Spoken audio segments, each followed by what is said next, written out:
Good afternoon. మరి నేను ఇక్కడ రాజమండ్రి ఎయిర్పోర్ట్ లో ఉండడం జరుగుతుంది. దేవుని కృపను బట్టి మరి 4వ తారీఖు నేను బయలుదేరి మరి కువైట్ వెళ్ళాలి. అయితే కొన్ని పరిస్థితులను బట్టి, అనివార్య పరిస్థితులను బట్టి ఈ రోజుకి నేను పోస్ట్ పోన్ చేయడం జరిగింది. అయితే ఇండిగో డిపార్ట్మెంట్ వారు చాలా సహకరించారు.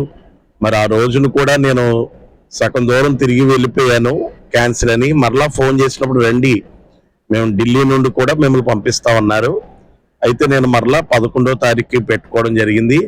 కస్టమర్ కేర్ అలాగే ఇక్కడ ఉన్న ఎయిర్పోర్ట్ వారు కూడా చాలా సహకరించారు. మరలా నేను ఈరోజు కువైట్ ప్రయాణమే వెళ్తున్నాను. ఐఎమ్ సో హ్యాపీ, ఎందుకంటే చక్కని తగ్గింపు, హంబుల్ రెస్పాన్స్. మరి ఇండియాలోనే కాదు, వరల్డ్ లోనే చాలా టాప్ ప్లేస్ లో ఉన్న ఇండిగోని బట్టి నేను సెల్యూట్ చేస్తున్నాను. ఎందుకంటే చాలా సరసమైన ధరలకు రాష్ట్రాలే కాదు, చాలా దేశాలు మరి చక్కని రేట్స్ తో, మరి సామాన్య మానవుడు కూడా ప్రయాణించే రేట్స్ కూడా మీరు ఇవ్వడం జరిగింది. కాబట్టి బయలు జరుగుతున్న పరిస్థితులను బట్టి ఇండిగోను మీరు వేరేగా అర్థం చేసుకోవద్దు. వారిని ఎప్పుడు కూడా మీరు అప్రిషియేట్ చేయవలసిందిగా కోరమాన చేస్తున్నాను. మరి I'm so happy to travel again in IndiGo today. Thank you so much. Thank you.